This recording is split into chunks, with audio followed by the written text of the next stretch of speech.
That's okay. You can keep it like this. It's fine, guys. I don't care how you do it. Whatever you want to do. Doesn't matter to me. Hey, listen, this is my 34th year as a professional football coach.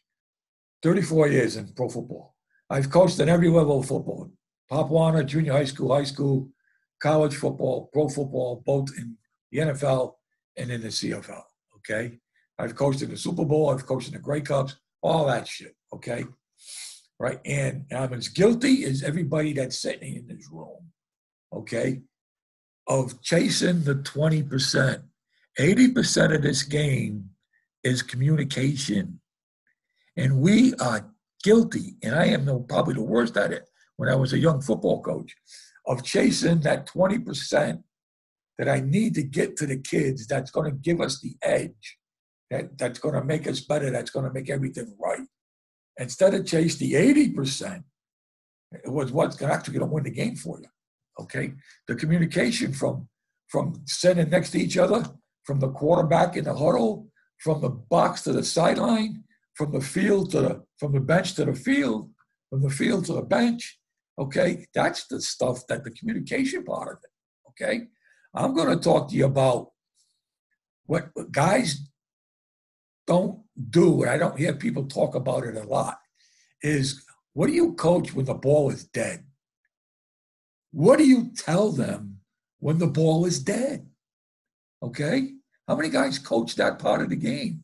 Everybody's worrying about, well, we got this scheme, we're going to block it this way, we're going to block this scheme that way, and we're going to protect them this way, and everybody's into that world, okay? That plays a part in the game. I'm not saying it doesn't, okay? But I'm saying the communication that goes through, for the player. When the whistle blows, what does that mean? Okay? How are you going to say it means stop? When the whistle blows, it means finish. You finish. It's a different mindset. Okay? It's a different way of thinking. The whistle blows, you finish the play. Okay? Now, at that point in time, the ball is dead. Okay? Now, you're going to you've either won or you lost. You've either won or you lost. There's no gray areas. Okay? Now, if you won, great.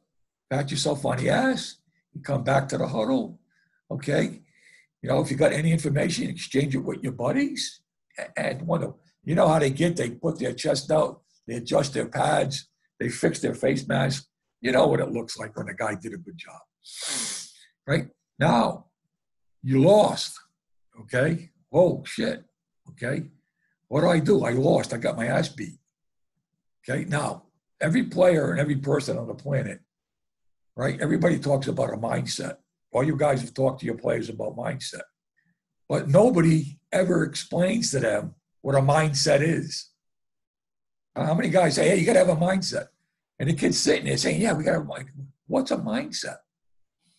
All a mindset is, you have a little voice in your head, okay? Little guy in your head starts talking to you, okay? And you gather, and the brain's taking in countless of thousands of pieces of information every second, okay? And all a mindset means, okay, is you're framing that information and you're going to interpret it. That's what a mindset is. Now, that little voice that talks to you, you have a growth mindset, right? And you have a fixed mindset, a growth mindset and a fixed mindset. The kid in the fixed mindset, if he lost on that play, whatever that play is, right? That kid, okay, he's blaming it on somebody else. A fixed mindset is based on judging. I didn't see the safety. I didn't hear the line call. I didn't hear the quarterback.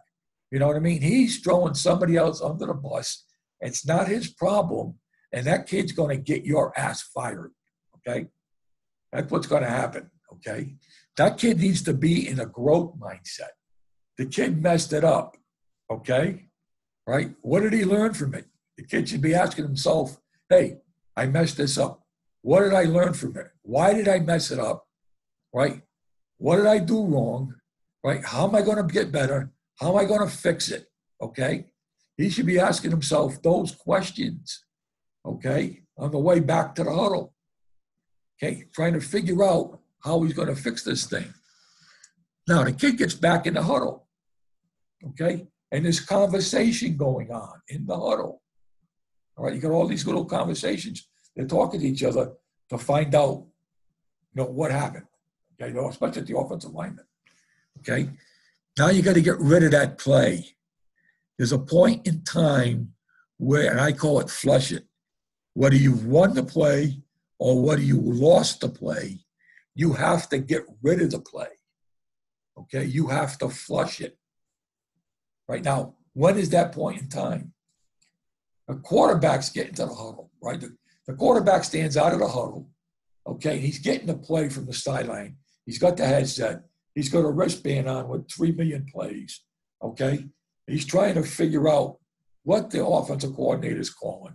He's trying to locate that number on his wristband. So he has to repeat the number to make sure he's got the right play, okay? Then he has to know if he's going to flip the play or not.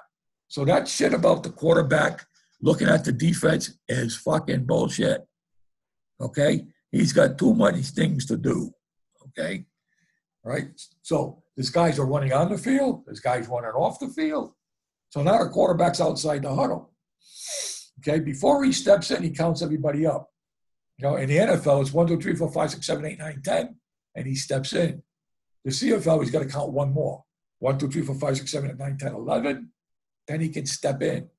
When he steps in, right, there should be some type of code word. I got it. Listen, look at me. Shut the fuck up, whatever it is, okay? At that point in time, you got to get rid of the last play, right? So whatever that point in time is, from the time the whistle blow to that time in the huddle where the quarterback says, I got it, you can flush that play. It's no longer. It's lost in history forever. It's ancient history. You can't get it back, okay? It's gone. You don't know what the next play is going to be. The only thing that you know is what he's going to call right now. That's the only thing you know of what he's going to call right now. And that's the only thing that matters, okay? That's the only thing that matters. Now, okay, the quarterback calls a play, whatever that play is, run or pass, doesn't matter. Okay, say he calls an inside zone play, whatever, we used to call it 16 at one time. Okay, he calls an inside zone play, called 16, which is an inside zone play to the right, mid-zone play. Okay, everybody should ask themselves 3 questions. 3 questions. Okay, number 1 question, write it down, is who do I have to block? Who do I have to block? That should be the first question he asks himself. The second question he should ask himself is, what can the defense do to me in the configuration that they line up in? Because the right-hand side only sees one picture, and the left-hand side, they see another picture, okay? And the center, he has to put it all together, okay? So what can the defense do to me in the configuration that they line up in? How wide the 3 technique? Is he, is he a 4-eye? Where's the linebacker? Is he over me? Is he wider? Okay, what can the defense, where are the safety? Is the safety here? Is it a 2-deep look? Okay, what can the defense do to me? Right, and then the last question they ask themselves is, how am I going to get the job done? Where do my eyes go? What foot am I going to step with? Where's my weight and balance? What line call am I going to make? Okay, right? I'm organizing their thoughts on the way to the line of scrimmage, not when they get there. When they get there, it's too late, okay? So they want to organize their thoughts on the way to the line of scrimmage, not when they get there, okay? So now they're on the line of scrimmage, okay? The ball snapped, okay? They play. The whistle blows. The whistle blows, you start the process all over again. You start it all over again. So what I'm trying to get, the point I'm trying to make you guys, there's a lot of coaching that goes on when the ball is dead. You have to get your players to organize their thoughts, to figure out what went wrong, and then how are they going to correct it if it goes wrong, okay? we spend too much time, okay, with the other stuff. I really believe that, right? Instead of spend the time in the communication part of it. The time when the ball is dead is just as important, okay, as when the ball is snapped, okay? They just can't get the play and then go block it. There's too many things to think about. I mean, my guys, when they're coming to the line of scrimmage, here's what they're doing. As they come to the line of scrimmage, they're finding the safety, or safeties if there's two of them, okay? Their eyes start deep, right? And then their eyes come down, okay? And they find, right, the nearest backer to their side, right? And then they find the nearest down guy to their side. And they draw a triangle in their mind, okay? Because that triangle is going to tell them what the front is going to do. So they can stay a little bit ahead of the front, okay? As that triangle changes, right, the picture becomes different for them, right? So how they depart the line of scrimmage is going to be different, okay? So the last thing they actually are going to look at, okay, before the ball is snapped, is the guy they got to block. That's the last thing they're going to look at, okay? They're looking for the safety, and there's back of this guy here, okay? What is this space here? Okay, what can this space do to me? Now, how am I going to get this done? Okay, how am I going to get this done? Right, so that organization process has to take place in a very short period of time, okay? And they have to be trained like that. Right, now, Paul and Marty have been with me, and they see me do it sometimes in pre-practice. You know, we're just in the end zone, right? And I have them back up. I say, okay, we're coming to the line of scrimmage. Here we go. Ready? Break. Move. Right? They come to the line of scrimmage and their eyes are up. They look at the nearest backer. Look at the down guy. Okay, you guys get ready to play. Get ready to play because the ball's coming up. Okay, now, some of you guys are going to say, Coach, well, we run no huddle when we're standing on the wall. Well, is it a fast no huddle or is it just you're standing on the ball? Because if you're standing on the ball, you can still got you plenty of time to organize your thoughts. You've got the play, okay? You can still organize your thoughts standing on the ball as well as you can coming to the ball, okay? Does that make any sense to you guys? Right? What do you tell your players and how do you organize their thoughts when the ball is dead? When the ball is dead. Not many people talk about that stuff. But that's just as important, okay, as running the inside zone play off the right tackle, okay? And how are you going to block that son of a gun that lines up in front of you? Does anybody have any questions on that point in time? Does everybody understand that point in time? You can unmute yourselves if you have a question. Go for it. It's okay, guys. You can talk to me. It's okay. That point in time when the ball's dead, guys, right, is valuable if you train their minds. It's really valuable that you train their minds because they're going to be coming back and they're going to be making corrections and adjustments and they're going to be doing all that stuff there.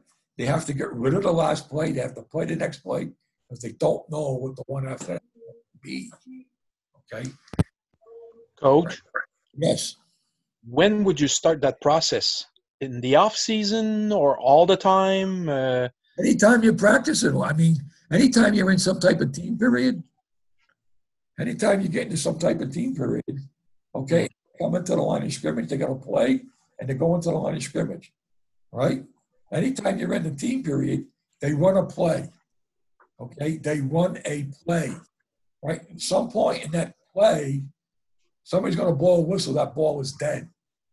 You start the process as soon as that happens, right? So whatever period, the inside one period, right? The blitz period, the team period, the screen period, it doesn't matter. But you have to organize that. There has to be an organizational thought process that they go through to play and let them go play.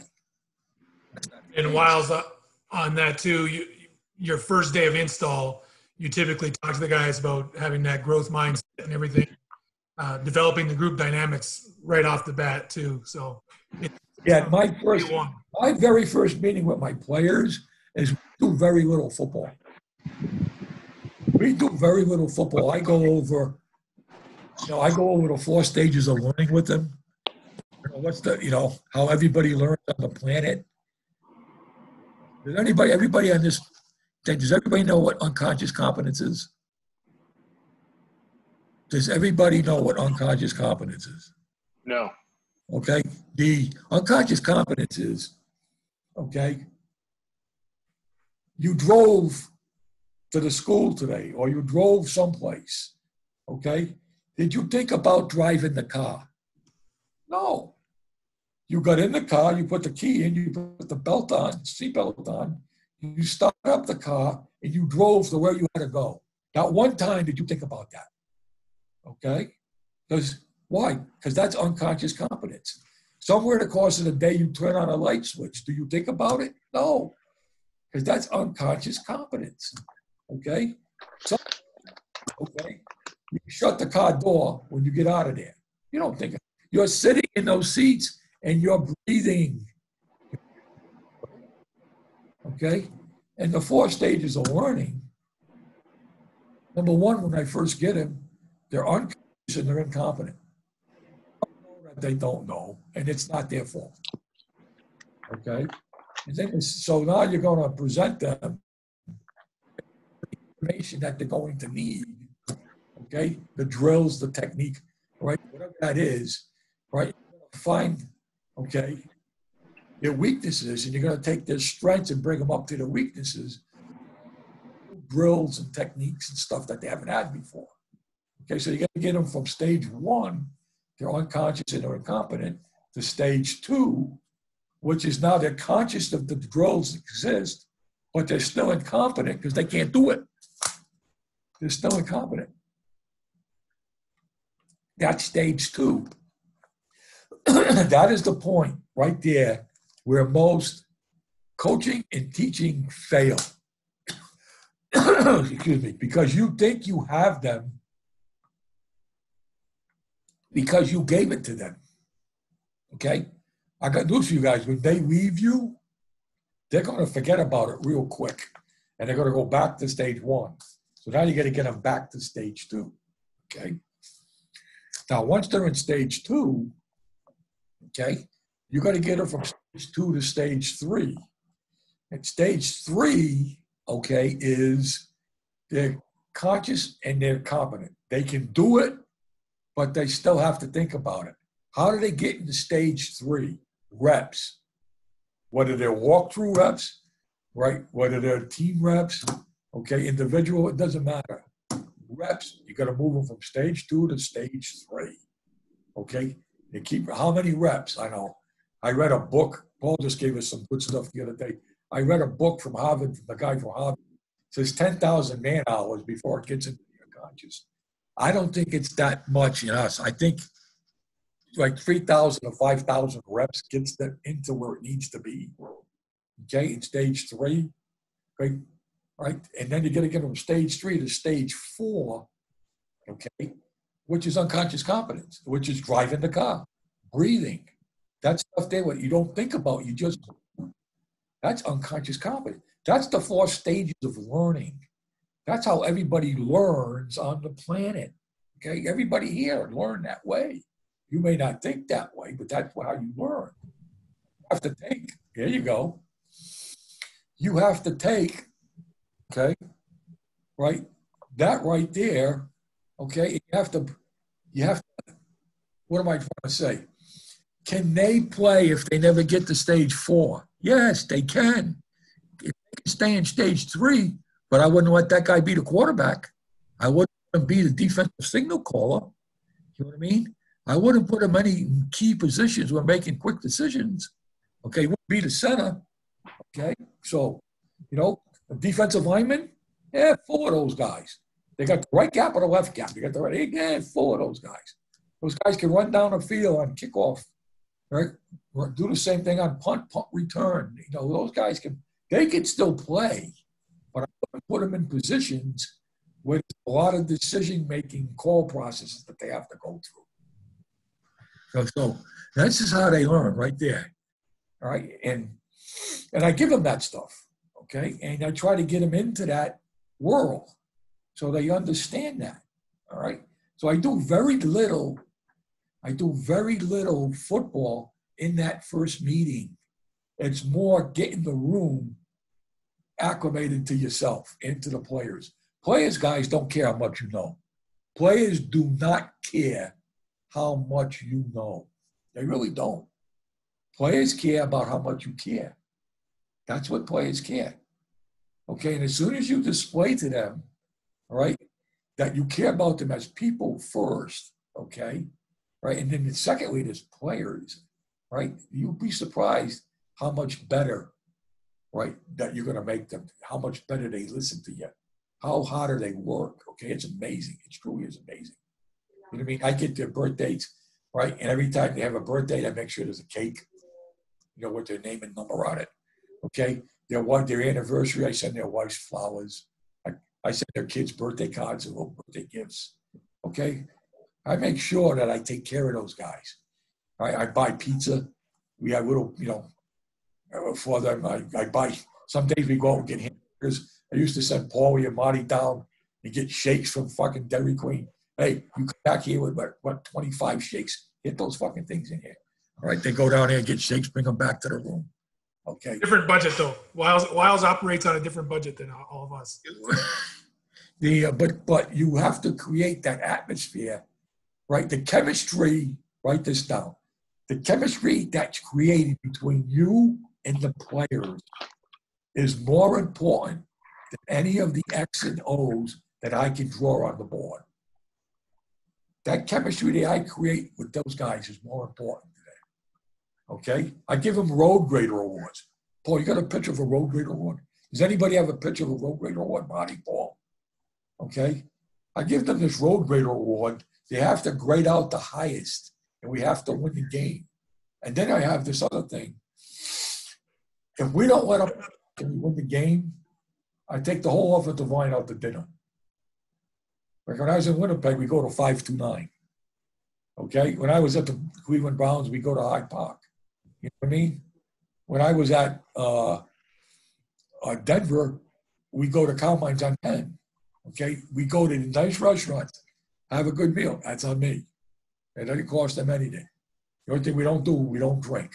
There's no alcohol. But they can fucking eat, let me tell you. Okay? So you have to create that atmosphere. If you ever saw one of my meeting rooms, it's not like a normal meeting room. I got gorillas. I got palm trees. I got road graders. I got whatever else. I got signs all over the freaking place. I got a stencil of the Grey Cup. I got all these fancy sayings. And I think one of the best sayings I got is, greatness is a choice. Write that one. I thought that was a great one. And one of the key ones I like to use a lot is learn before you compete. Learn before you compete. If you don't know it, don't go out there and try to compete, because you're going to get your ass kicked, guys. You're going to get your ass kicked. You know, so the point I try to make through this whole conversation here, right, is what are you telling your players when the ball's dead? How are you coaching your players when the ball is dead? Now, here's another concept for you, okay? You coach these guys, right? And I've talked to Marty on this, and Paul. Is Pat, you still around here? Okay. Yes. You got these 300-pound players, okay? 320-pound players, so on and so forth, okay? And pass throw, right? And they want those guys to run down the field 30, 40 yards to cover it, okay? And in the big scheme of things, right, in the course of a whole season, them being down there probably helped 3 plays, maybe 5 plays, in the whole 1,000-plus play season. Is it better those guys conserve the energy instead of run down the field and cover that shit and use that energy to block the son of a bitch that lines up in front of them on the next play? Or do you want to run them down the field every time the ball's thrown 30 yards to cover that son of a bitch. Right? That's something to think about. Right?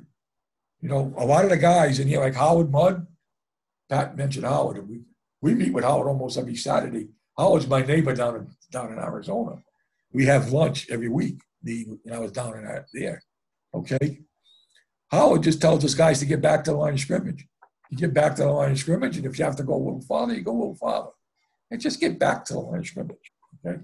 That's how Mike Munchak's the same way. Mike is the same thing. Same thing with Chris Morgan.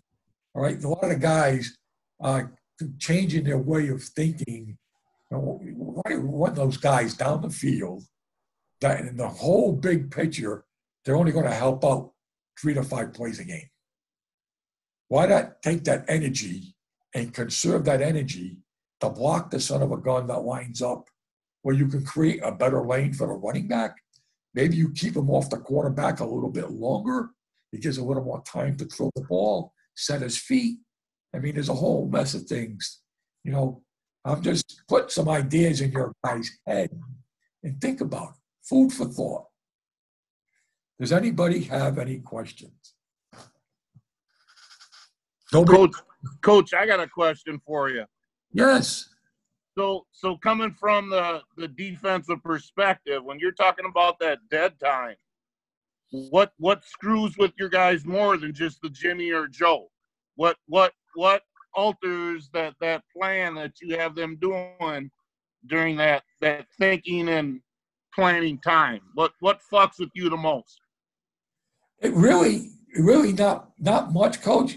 What fucks us the most is if you give us something that we haven't seen, okay? But then they have rules in the protections and they have rules in the running game that they follow.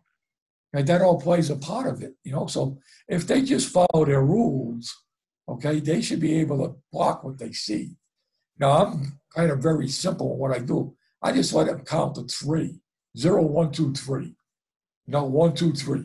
So you get 0, 1, 2, 3, 1, 2, 3. If you can count to 3, you can play for me. Right? And most of the teams that I've been with, the offensive line usually has the least amount of missed assignments. Because all they got to do, right, is be able to count to 3 when a defense lines up. Okay? Right? And then the line calls put them, the line calls take the gray area out of the front. Okay? So you line up one way, so instead of making one line call, you make another line call. Okay? I think in pass protection, okay, there's a lot of things like Pat was talking about changing the splits, okay? And I'm a big believer in that, okay? But I'm only going to change it with the guards.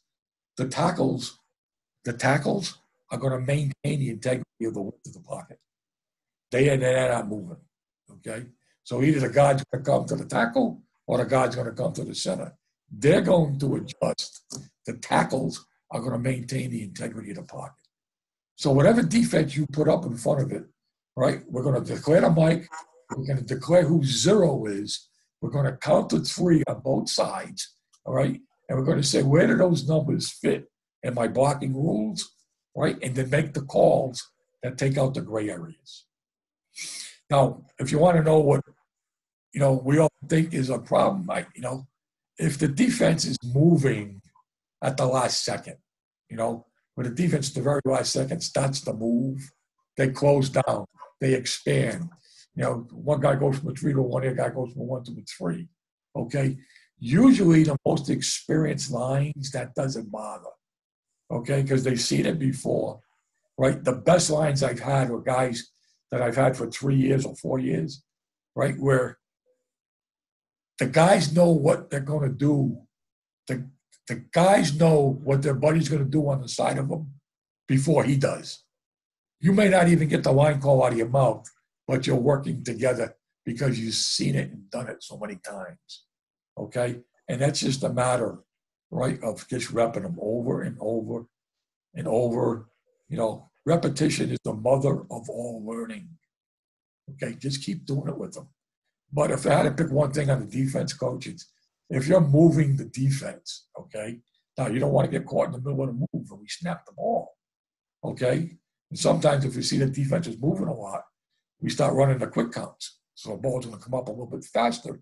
So if you move and you get caught in the middle of it, could be a hell of a seam there. So you play that kind of chess game with the defenders. Okay? I don't know if I helped you or screwed you all the fuck up. No, appreciate you, Coach. Anybody else? Yeah, Coach, I got one here. So you talked about the mindset stuff earlier. What happens when it gets too far? Like we're halfway through a game, doing really well, and then second half comes along, the other team just starts doing these things, and our guys start to deteriorate mentally. And from there on, it's just you've lost the game. You can't. That's where they have to learn how to stay in the moment. The only thing that matters, Coach, is what you have to coach them with, okay?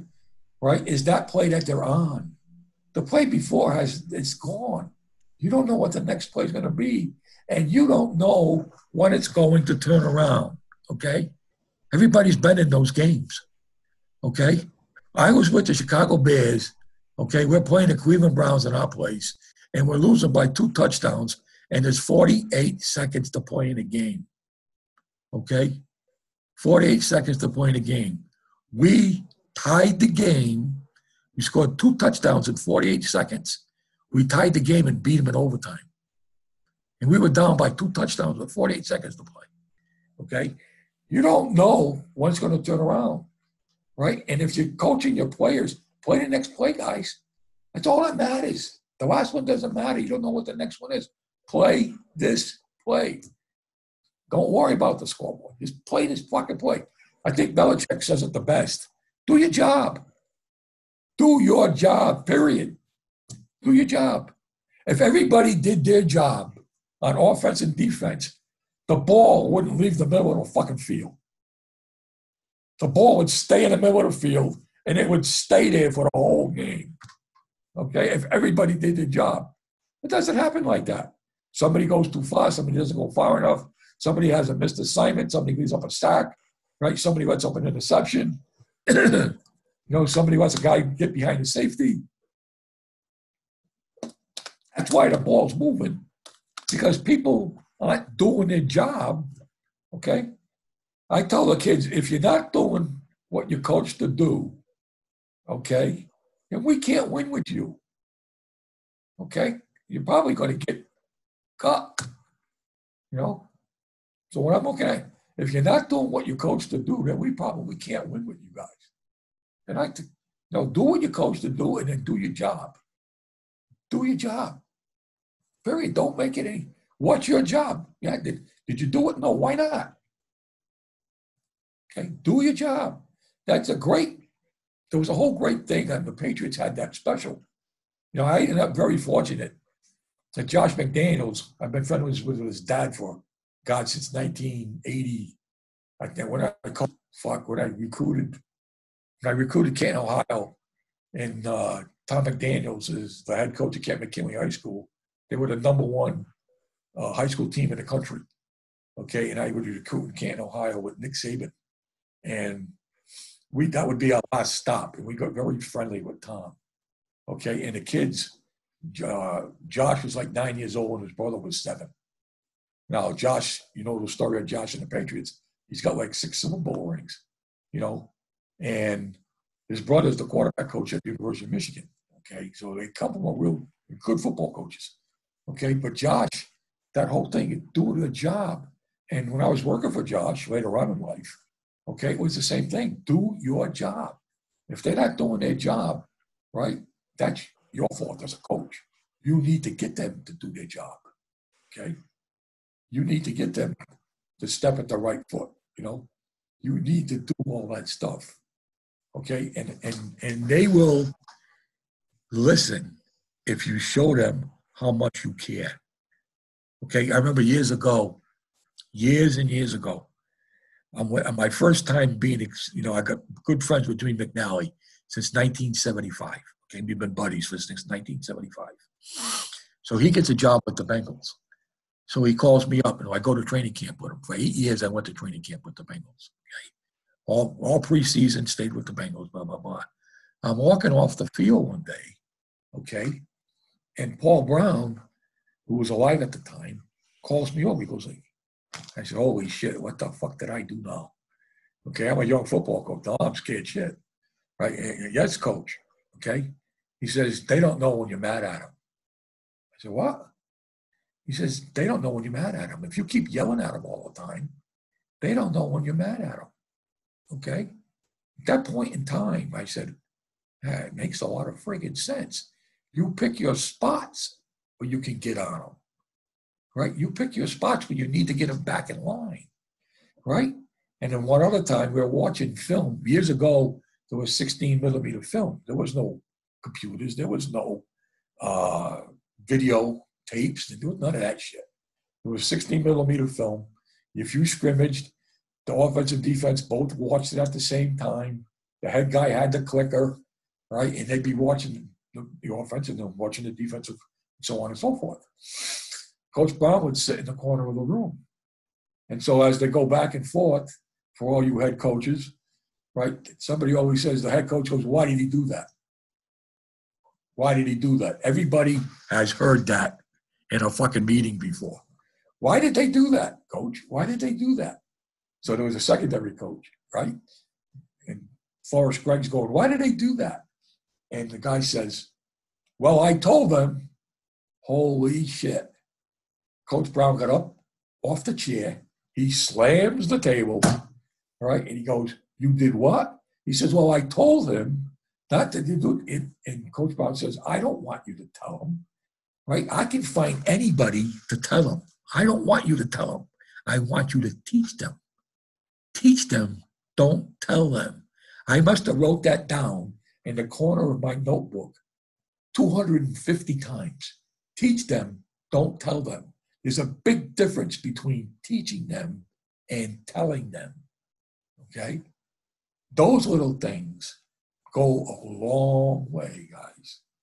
Go a long way. It's not how much you know, okay? They don't care. It's how much you care, right? The most important thing is the chemistry you create in your meeting room. It's not that you're going to run 61 protection. It's not you're going to run the inside zone play from 18 different formations. That's not it. The chemistry you create with them is more important than any of that shit. Anybody? Thanks, Coach. Appreciate that. Yes, sir. Have any questions? Any questions? Okay, like Pat. All right. You guys know my name. Wylie. Here's my phone number, my cell phone. I shouldn't fucking give it to you, but I will. Okay. It's 48, right? And my auto email, which I never fucking look at, okay? But it is bwiley at OttawaRedBlacks.com. In fact, I don't even know how to get that fucking email. Oh, do you know me? Phil, you have a question? I was in Arizona in 2013. I met you. I actually met you. I was working with Scott Peters. Yes. And talked to a player, coach Jared Veldier, and he always told me that Bob, every time I walked through the hallway, he'd always ask me a question spot on just to make sure I knew what I was doing. Is that something you do all the time to? Yeah, I still make that. They see me coming. I quiz them. Okay, guys, when we do, when we got 60 protection, okay, and they walk up the outside linebacker, okay, what changes for us? Okay, stuff like that. Okay, how are we going to handle? All right, well, how are we going to handle the 2-4 eyes? What category are we going to put that in? Okay, so I want them to tell me. They better have an answer. Okay, they better be studied because that's what that communication part of it is critical, right? Now I also ask them, hey, how's your kids doing? How's the baby? Now we got this thing coming up on Saturday, guys. Paul, right, and Marty, and they know. My players spoke at the clinic in 2018, the offensive line clinic, okay? And they did a wonderful job, absolutely wonderful job at that clinic. Was it 2019 or was it 18? 19, right? And they got up there, and honest to God, I was like a proud father. All right, the way they explained it, the way they demonstrated it, the cut-ups they had, the overheads they had, all the stuff that they had, PowerPoints, I mean, right? They did a hell of a job. Well, right, I got those guys on Saturday. They're going to come on with us at 12 o'clock on Saturday afternoon, all right? And the guys that I meet with, right, they wanted to talk about pass protection, how they view pass protection in their eyes as players. Remember, guys, you're going to learn from your players as much as they learn from you. Don't think that you're going to have all the answers there. You're going to learn from them just as much as they learn from you, because they're playing the game. You ain't playing the game. I haven't played a snap in 47 years, and I don't fucking want to, okay? All right? They're the ones that are playing the game. They're the ones that see it. They know how far they got to go. They got to know how much depth they need. They got to know how much they can open their hips.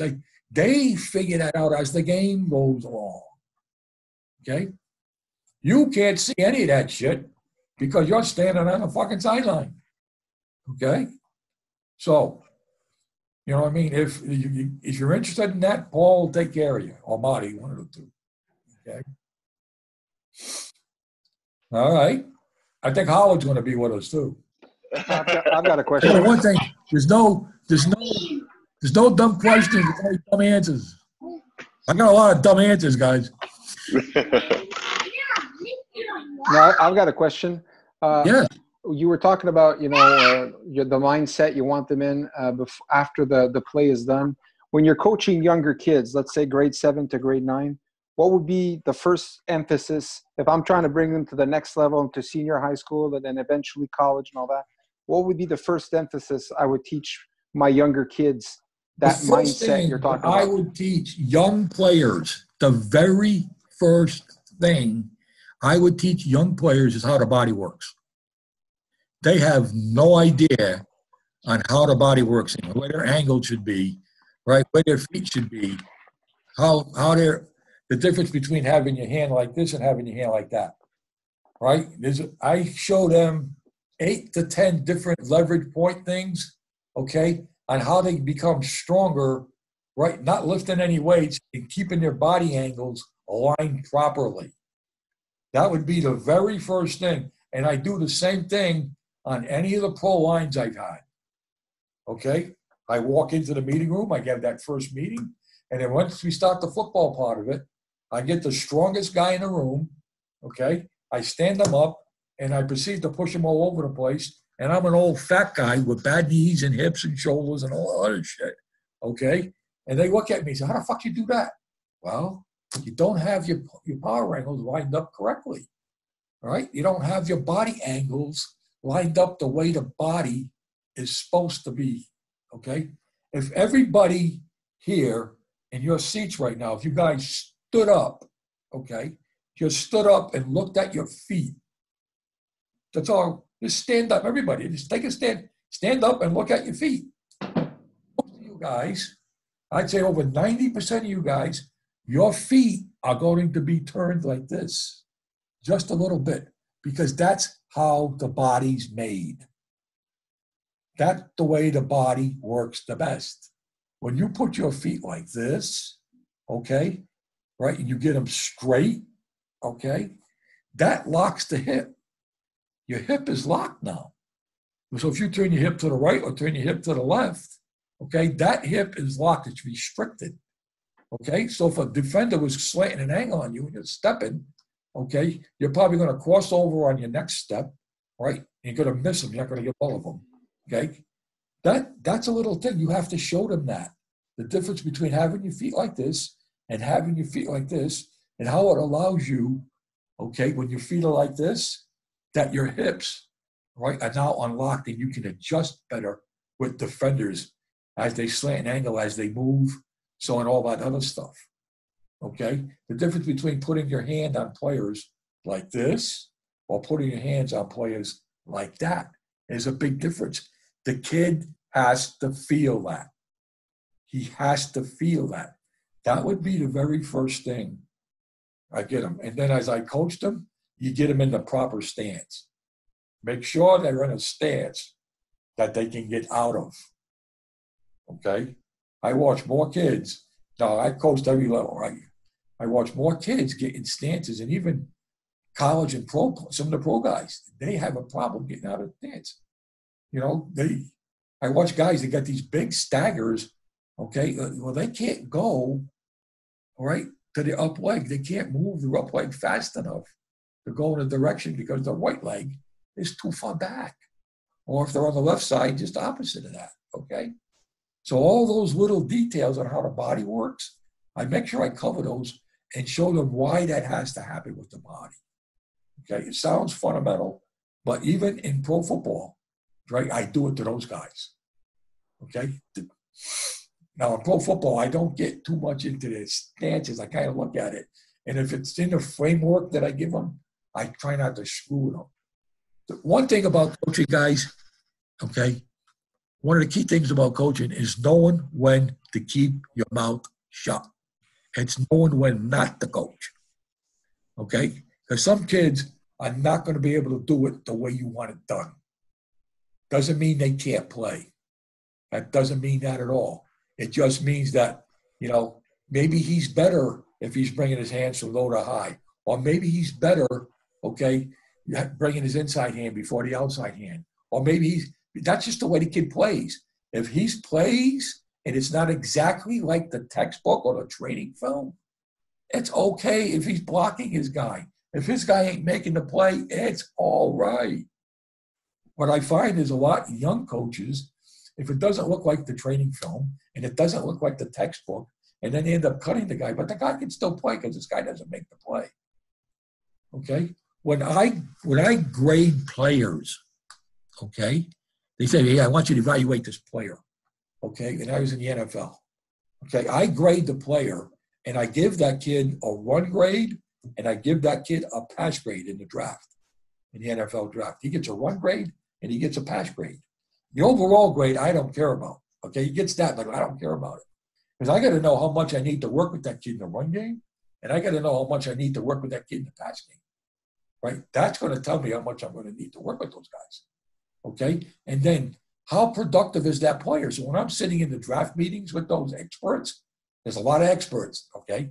When I'm sitting in the draft meeting with those guys, okay, and they're going over, well, you know, he's got short arms, he ain't tall enough, you know what I mean? He's too slow, okay? I said, oh, Jesus Christ. All right, and then I chip in and say, well, you know, guys, yeah, I graded 210 snaps of them in a run game, and he graded out 83%.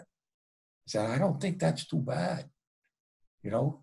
So, you know, somewhere along the line, production has to be the end deal, okay? Like I said, you like the kids with the long arms. You like the kids that are tough. You like the kids that are physical. You like the kids that have good feet. You like all that stuff, okay? That's great. Did he block his fucking guy? Did he block his guy? You know, to go back to answer your question, Coach, how the body works. Get him in a stance.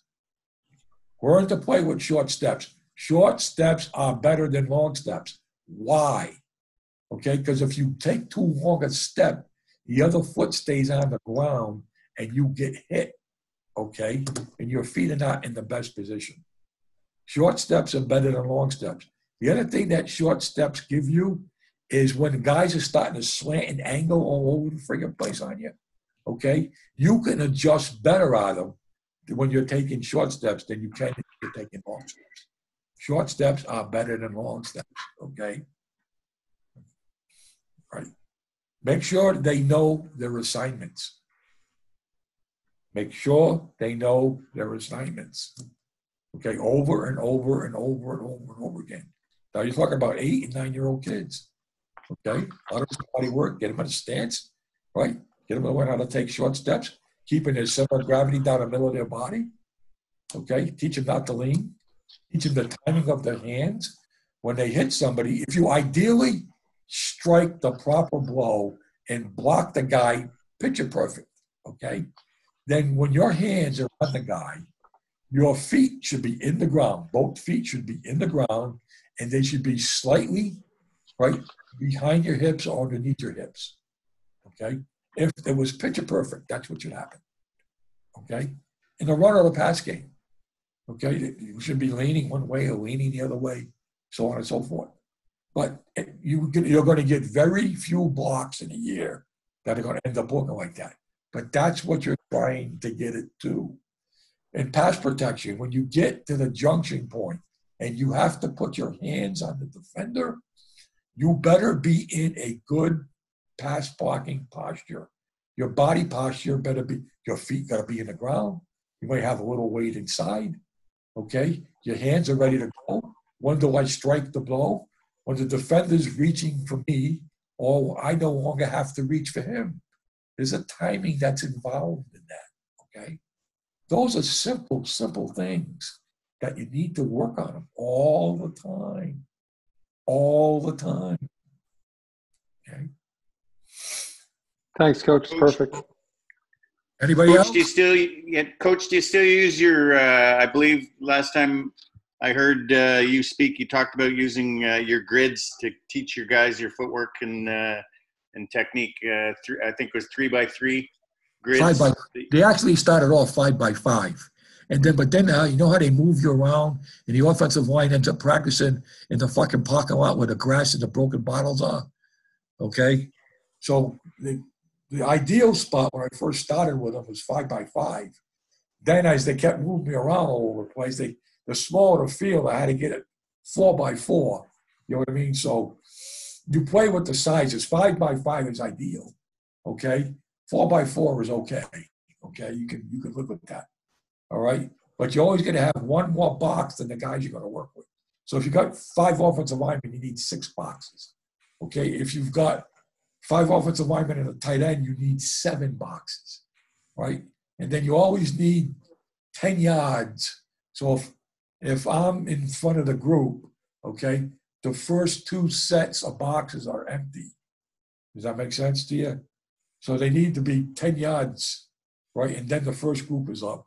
Then the next group gets them back in the first group. And the next group is back at them. But there's a 10-yard buffer zone, okay? You got to run up 10 yards, turn around and run back. There you go. Now, we couldn't paint the field. We put chalk down and snap lines, but the fucking rain, washes it away in the dew and all that other shit. But picture these as square boxes, okay? Right, so the point, go ahead, Paul. Okay, that's what it would look like, okay? So there's a 5-yard space between that orange ball and the goal line, and then there's another 5 yards to the 5-yard line. That's my 10-yard spacing, okay? So when they come to me, I got run squares and I got pass squares. And the number one thing I believe in offensive line play is your angle of departure from the line of scrimmage. How you leave the line of scrimmage, right, is going to depend, how successful you're going to be. If you leave at the wrong angle, right, the guy's always playing on the edge of your pad, the guy gets up on the, because somewhere along the line, you left the line of scrimmage at the wrong angle. Somewhere you screwed up the footwork when you're leaving the line of scrimmage. Where you or your buddy or when you guys are working together, doesn't matter. Okay? So we work on leaving the line of scrimmage. First step, second step, third step. First step, second step, third step. Is the guy wider? Is the guy tighter? Is the guy inside of me? Is the guy head up? Okay? Is it the inside play? Is it the outside play? Right? Is it double team concept? Okay? Is it a deuce block? Is it an ace block? Is it? You got to drill their footwork, right? So it gets to the unconscious confidence stage, okay, where they just do it, right? So I start off with the demeanor drill, okay, learning how to move their legs with their knees bent, right? Their knees are inside their ankles. Their feet are turned down a little bit. They're in that broken down football posture. The elbows are tight. The hands are out. You know what I mean? We work them that way. We used to put tennis balls in their hands and rub the tennis ball together to keep their hands tight, okay? So you work fundamental football, how the body works, right? Then they have to learn how to run with their knees, with a base. It's unnatural to run with a base, guys. Try running with your legs apart. It's very unnatural. Okay, so you got to train them.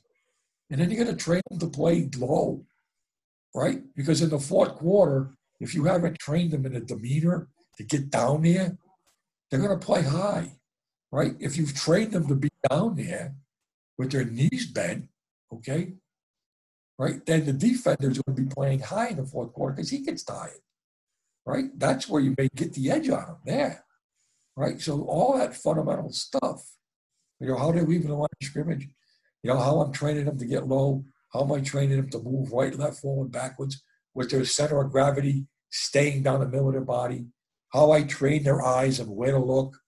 You know what I mean? I heard Pat talk about where their eyes go when they're looking, okay? They're critical. That is a great coaching point, okay? That's critical, right? They go through the run part and they go through the pass squares. And I have certain drills that I think are critical every day, okay? Every day we do it, okay? And the kids get better. The kids they'll get better. The more you do it with them, the better they're going to get. Everything starts with the dry block. Okay, everything. Down block, what's a down block? It's a dry block on the angle. What's a trap block? It's a running dry block. I mean, all that stuff. If they got to master that, okay? All right? Any other questions? Now, Paul's got that stuff. If Paul can send you those drills you just saw him, he's got them somewhere. So if you want that stuff, Paul will have it, or Marty will have it.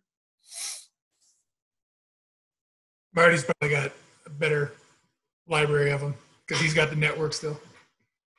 I want to listen to Marty. Get your ass up here. I'm sick of fucking talking. Yeah, that was awesome, Wiles. Thanks a lot for doing that. So you guys have his contact info. He's serious when he says reach out to him if you have questions. 2007, I believe it was, Carl and I went to Winnipeg to be guest coaches and bug Wiles, and he's been stuck with me ever since. So I guess coached with him for 3 years, and then he brought me on as his assistant for a couple of years, and then Marty took over when I went out to Montreal. Yeah, Wiles is serious. He'll help you in any way he can. So feel free to reach out to him anytime. Guys, I didn't get to stay in pro football all these years. I had help, okay? When I was coaching football, the guys at the next level, they helped me. The high school guys, the junior high guys helped me. You know what I mean? When I was coaching high school football, the college guys helped me. I was coaching college football, the pro guys helped me. You know what I mean? I believe the morality of the sport, okay, that you give back to the profession that's been good to me. I truly, truly believe that, okay? And if I can help you guys with anything, I'll help any way I can, okay? You know what I mean? But what I won't give you are the snap counts and the audible systems and that shit. But I'll tell you any fucking thing else. The race and shit doesn't matter. Marty and I are his two favorite sons, so we're in line for the Maseratis, so don't even think about it, all right? I take them off my income tax every fucking year. I get the blue one. You want the blue Maserati or you want the white? Shit, I got to figure out how to pay for the insurance. That's what I got to figure out. Insurance isn't bad. Appreciate you jumping on.